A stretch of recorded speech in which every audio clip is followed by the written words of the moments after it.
Oke, selamat berjumpa kembali adik-adik. Pada perkuliahan pengolahan citra digital, kita memasuki pertemuan ke-14. Untuk materi pada pertemuan ke-14 ini adalah tentang color space. Ya. Jadi, mohon Anda diperhatikan apa yang dimaksud dengan color space. Adik-adik bisa melihat di sini di slide itu gambar krayon yang biasanya dipakai oleh anak-anak sekolah dasar dan taman kanak-kanak ya untuk mulai belajar mewarnai. Nah, inilah color space. Jadi color space itu boleh dibilang yang pertama adalah koleksi warna ya. Jadi kalau misalkan pada objek-objek di kehidupan sehari-hari, ruang warna itu sebenarnya adalah koleksi jenis warna. Ya, seperti krayon ini memiliki misalkan 12 jenis warna, ada krayon yang memiliki hanya 5 jenis warna, atau ada krayon yang lebih mahal lagi yang memiliki hingga misalkan 36 jenis warna. Ya. Jadi perbedaan jenis-jenis warna ini membentuk color space atau ruang warna. Nah, color space itu muncul tentu saja karena ada penggunaan color image atau citra warna ya, yang semakin banyak digunakan pada dunia pertelevisian, kemudian tentu saja dalam dunia fotografi dan percetakan atau printing. Jadi yang namanya mempersepsikan warna, kita sudah membahasnya sejak pertemuan awal. Itu adalah sebuah fenomena yang sangat menarik, tetapi juga cukup kompleks untuk bisa dijelaskan. Sehingga yang mengkaji citra warna ini tidak hanya juga saintis atau ilmuwan, tetapi juga psikologis ya, kemudian juga para filsuf, artis, pelukis itu juga membahas tentang citra berwarna ini. Nah, ada beberapa technical aspek ya dari warna ketika kita bekerja pada citra digital berwarna. Yang pertama adalah tentu harus membahas tentang berbagai representasi dari warna tersebut di dunia digital. Kemudian yang kedua, kita harus bisa menggunakannya dalam dunia pemrograman. Karena pengembangan-pengembangan sistem yang menangani color image juga membutuhkan kode-kode program. Jadi itu technical aspek untuk kita sebagai seorang ilmuwan atau akademisi di bidang informatika ketika membahas color image dan color space. Nah, ini dia color palette atau palet warna ya. Jadi di kenyataan ruang warna itu sebenarnya ada, tapi lebih dikenal dengan palet warna. Contoh, kalau adik-adik pergi ke toko bangunan membeli cat, maka yang diberikan adalah katalog warna cat. Setiap warna memiliki kode. Ingat bahwa jumlah warna di dunia ini secara alami tidak terbatas. Tetapi manusia hanya bisa membedakannya dan memberi memberi nama secara terbatas. Ya. Jadi di toko bangunan ada katalog cat, warna cat. Kemudian pensil warna seperti tadi krayon juga memiliki kadang-kadang nama atau kadang-kadang diberi kode warna juga. Nah, kemudian untuk yang mahasiswi, ibu-ibu, wanita itu seringkali memiliki palet warna kosmetik. Nah, baik katalog cat, baik palet kosmetik dan pensil warna atau krayon, itu masing-masing produk berbeda.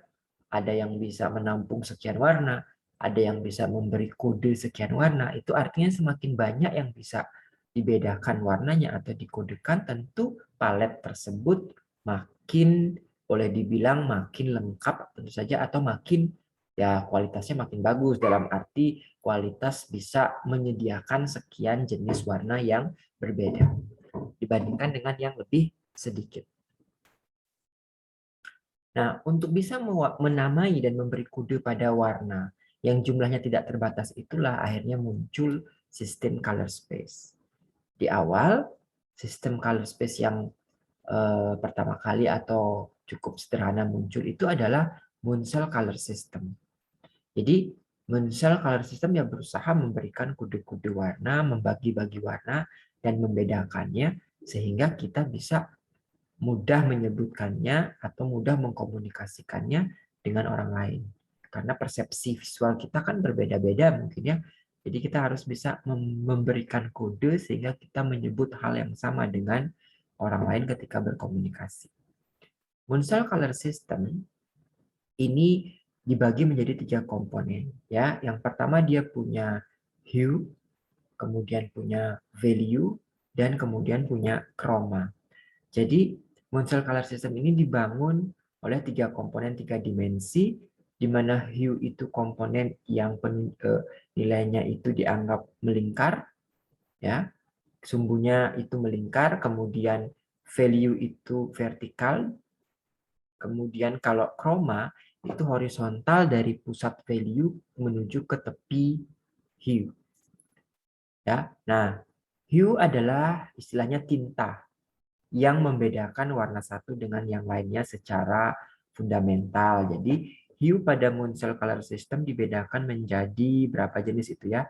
Anda lihat di lingkaran itu red, kemudian purple, dari antara red dan purple ada red purple, kemudian dari purple ada blue, kemudian di antaranya ada purple blue, kemudian dari blue menuju green, di antaranya ada blue green, dan dari green menuju yellow ada green yellow, lalu dari yellow menuju red ada yellow red.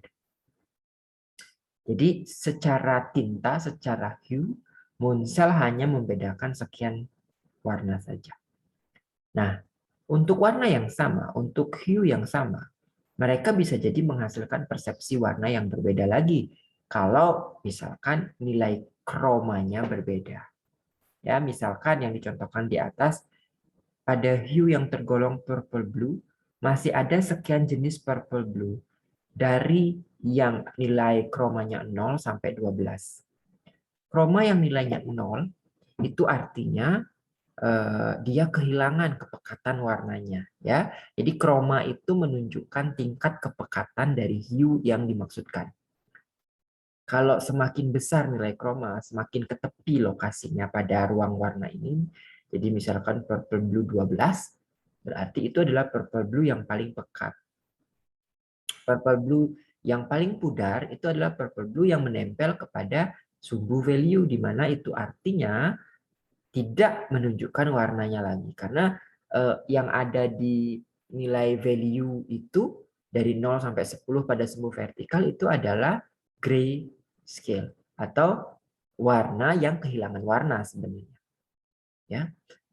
Nah, jadi hue-nya apa, kemudian kepekatannya berapa, lalu kalau value itu menentukan seberapa tingkat cahaya yang datang. Kalau tanpa cahaya, warna apapun itu, baik hue-nya red, kemudian kromanya tinggi, tetapi dia akhirnya kehilangan cahaya, itu artinya warna tersebut ada di sumbu 0 yang paling bawah, hitam. Demikian juga kalau misalkan tingkat cahayanya terlalu tinggi, maka semua warna akan dipersepsikan sebagai putih atau 10 nilai value-nya. Sehingga di titik itu tidak ada lagi kita bisa tahu itu hue-nya berapa, kromanya berapa. Karena nilai value-nya itu maksimal 10. Nah, dengan demikian Anda bisa menghitung ada berapa jenis warna yang bisa dibedakan di Munsell color system ini. Ada berapa jenis hue, lalu masing-masing hue itu punya kemungkinan jenis chroma, lalu dengan chroma tersebut kita masing-masing punya kemungkinan ada sekian jenis value.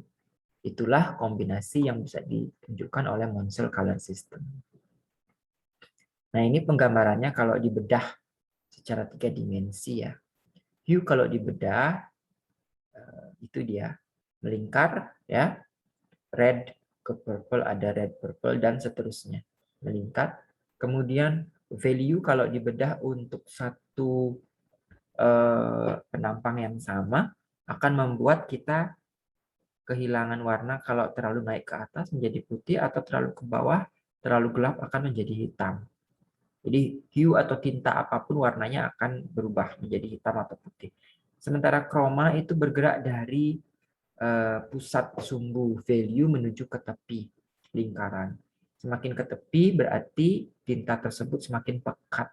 Semakin mendekati sumbu value berarti dia makin memudar, dan kalau sudah menempel pada value berarti itu adalah grayscale, tidak lagi dianggap warna.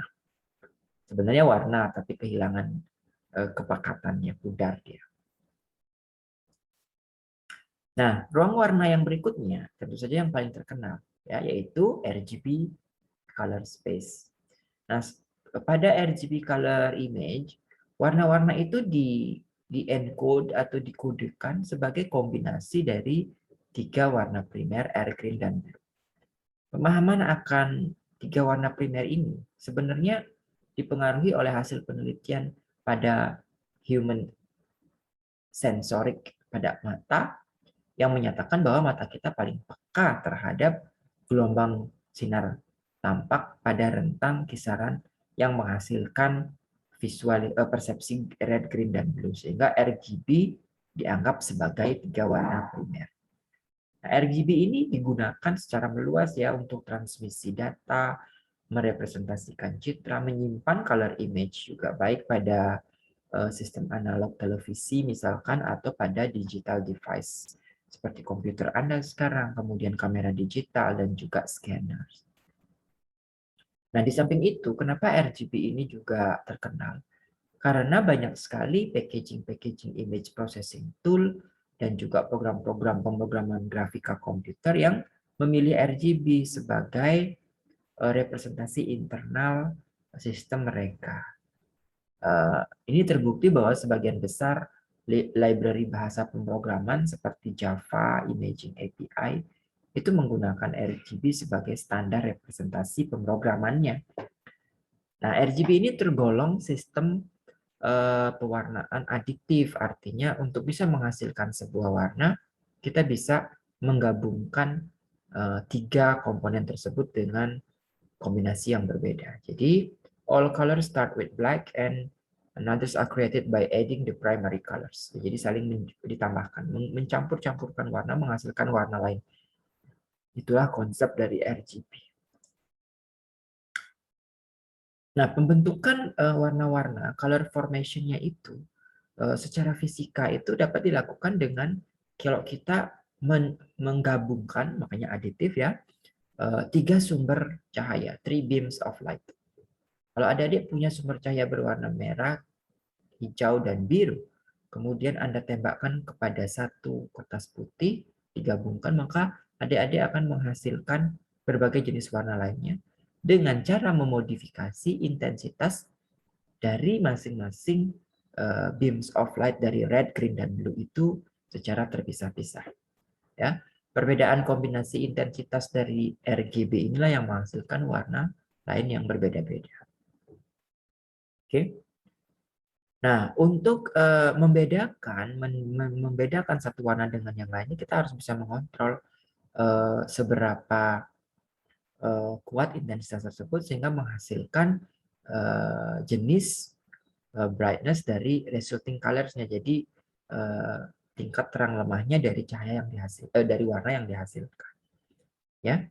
Sementara untuk bisa menghasilkan warna grey dan putih, maka pencampuran RGB itu dilakukan pada intensitas yang sama. Jadi kalau proporsi intensitas beams dari RGB itu sama persis, maka kita akan menciptakan warna grey atau warna putih juga yang penuh, tergantung kekuatannya seperti apa. Nah, operasi yang sama, jadi proses yang sama juga terjadi pada layar-layar berwarna seperti televisi atau komputer yang cathode ray tube, jadi CRT zaman dulu. Ya, pada layar-layar tersebut kita memiliki apa namanya elemen-elemen fosforus yang bisa memancarkan, yang bisa apa ya, yang tereksitasi kalau terkena cahaya, itulah elemen-elemen fosforus ya, dari red, green, dan blue. Kemudian ada elektron yang ditembakkan. Elektron inilah yang membawa intensitas energi. Sehingga dengan menembak elemen-elemen fosforus pada layar kita dengan kekuatan intensitas cahaya elektron yang berbeda-beda, maka berpendarlah di layar warna-warna yang berbeda. Jadi itulah proses kerja untuk menciptakan warna pada layar kita. Ya, kalau yang konsepnya CRT based computer monitor. Oke, jadi set apa namanya elemen-elemen yang bisa memancarkan, mempendarkan cahaya, elemen fosfor misalkan, itu ditembak dengan elektron-elektron sehingga sesuai dengan intensitasnya diatur sedemikian rupa untuk bisa menghasilkan warna-warna sesuai yang diinginkan pada layar monitor kita. Nah, secara ruang warna pada dunia computer science, RGB color space ini bisa divisualisasikan dengan sebuah kubus dengan 3 dimensi, di mana masing-masing dimensi atau aksisnya atau sumbunya itu menyatakan warna primer RG dan B. Ya, nilai RGB adalah positif dan berada pada rentang 0 sampai nilai maksimum dari color depth-nya. Misalkan kalau seperti biasa kita pakai RGB True Colors 24 bit, berarti masing-masing sumbunya itu mengandung nilai 0 sampai 255.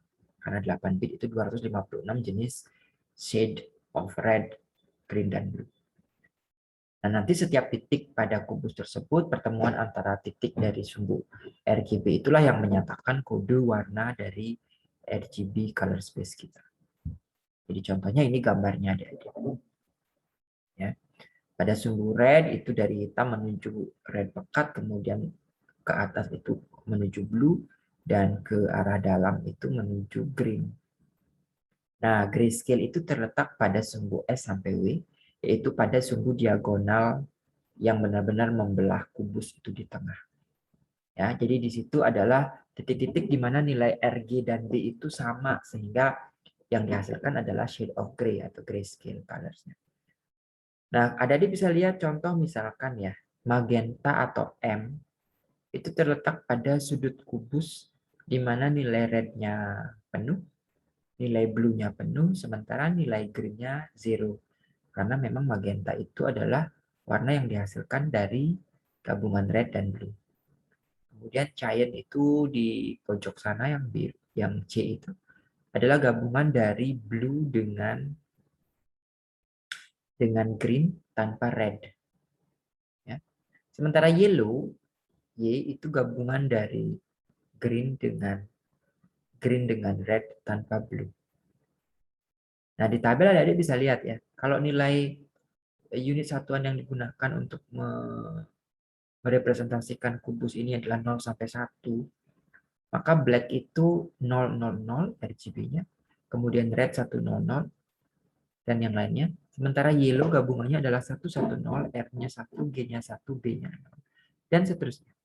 White itu di ujung kubus, ujung diagonal, yaitu putih murni, itu adalah 111 ketika red, green, dan blue-nya sama dan penuh. Kalau sekedar sama, itu adalah gray. Contohnya yang di titik K, itu adalah abu-abu yang di tengah. Itu dengan kombinasi red-nya setengah, green-nya setengah, blue-nya setengah. Tapi tetap sama RGB. Sehingga menghasilkan red. Nah, sementara untuk satu sumbu sendiri, red itu sendiri, kalau dikurangi nilainya, itu bisa disebut dengan R75, yaitu 75% red, kemudian 50% red, kemudian 25% red. Itu menghasilkan warna-warna red yang berbeda, nuansa red yang berbeda juga. Nah, yang lain misalkan kalau adik-adik ingin tahu di RGB di mana sih nilai warna pink itu, ya tergantung pink itu definisinya apa secara numerik. Karena kadang-kadang kita menyebut pink saja sebagai manusia beda-beda ya. Yang mana sih pink gitu. Nah, ternyata kalau di RGB standarnya pink itu terletak pada titik tengah penampang antara RGMW itu ya. Jadi pink itu ternyata memiliki nilai penuh untuk red, tetapi nilai green dan blue setengah. Itulah definisi pink yang paling standar. Kita kadang-kadang bertukar antara pink dan magenta. Banyak orang menyebut magenta itu pink. Ya, itulah bukti bahwa kita mempersepsikan dan menyebut nama warna itu berbeda-beda, sehingga membutuhkan color space. Jadi butuh color space supaya apa yang kita sebut nilainya standar dengan namanya. Nama dalam hal ini kode. Karena kalau pakai nama itu seringkali nama manusia bertukar-tukar. Nah, seperti ini pink misalkan. Sekarang istilahnya kalau red itu satu, green itu setengah, blue itu setengah, ya itulah yang mungkin disebut pink seharusnya. Oke. Jadi ini representasi ruang warna RGB. Nah, kalau digambarkan, ini contohnya adik-adik. Kalau misalkan gambar pemandangan dengan gunung rumput itu digambar titik-titiknya pikselnya semua pada ruang warna RGB, maka akan memenuhi lokasi ruang warna seperti di gambar tersebut pada kubus RGB. Sementara yang di bawah itu apa ya, warna api mungkin ya, inti matahari lah mungkin ya. Maka dia akan memenuhi titik-titik pada lokasi kubus seperti pada gambar. Ya, jadi kita bisa melihat sebenarnya ada di mana sih lokasi titik-titik piksel pada gambar. Nuansanya mengarah kemana? Ke red kah, ke green kah, ke blue atau ke yellow. Jadi bisa digambarkan melalui pemindahan titik-titik warna tersebut pada ruang warna 3 dimensi color space yang digunakan. Contoh RGB sekarang. Nah, kalau dipisahkan, kalau diekstrak masing-masing channelnya menjadi grayscale, karena masing-masing channel RGB itu juga menghasilkan citra gray, maka adik-adik bisa melihat contoh gambar di buah-buahan di keranjang dengan taplak meja ungu bagi saya ya, mungkin nama bagi adik-adik lain dengan berisi daun. Kalau digambar rednya akan menghasilkan warna yang cukup terang pada red. Kenapa? Karena pada bagian keranjang itu ya kalau kita lihat memang buah-buah itu rata-rata menuju merah ya, sehingga rednya nilainya tinggi. Makanya dia kalau digambar di grayscale-nya dia terang memutih, artinya lebih terang. Sementara blue-nya hitam gelap. Kenapa? Ya karena di situ mungkin tidak ada sumbangan komponen blue yang banyak untuk warna-warna buah. Kalau green masih ada. Tapi inilah salah satu kelemahan RGB. Kita tidak bisa menebak sebenarnya warna itu datang memang benar-benar dari kombinasi RGB atau bukan. Karena ada ruang warna lain yang menyatakan kelemahan RGB itu bahwa sebenarnya warna-warna natural di alam itu tidak terbentuk dari komponen RG dan B. Oke. Nah, ini RGB color space. Ya. Nah, RGB ini suatu saat nanti butuh untuk dikonversi. Kenapa? Seperti tadi saya sampaikan, ada keuntungan dan kekurangan menggunakan RGB color space. Ya, jadi color system RGB ini cocok memang untuk programming, simple untuk dimanipulasi, dan biasanya bisa dipetakan secara langsung pada hardware. Kenapa ya? Karena hardware-nya mengandung sistem RGB. Oke, tetapi sulitnya adalah ketika kita mengukur atau memodifikasi jarak antar warna. Metriknya, ukuran yang digunakan untuk memeasure distance jarak antar warna itu tidak terlalu proporsional berkorespondensi dengan persepsi kita pada warna. Jadi pada RGB itu tidak ada definisi yang jelas tentang seberapa berbeda warna satu dengan yang lainnya. Apa sih bedanya antara red dengan pink itu tidak terlalu jelas. Artinya jarak pada ruang warna yang sesungguhnya tidak mencerminkan seberapa berbeda mata kita mempersepsikan dua warna yang berbeda tersebut.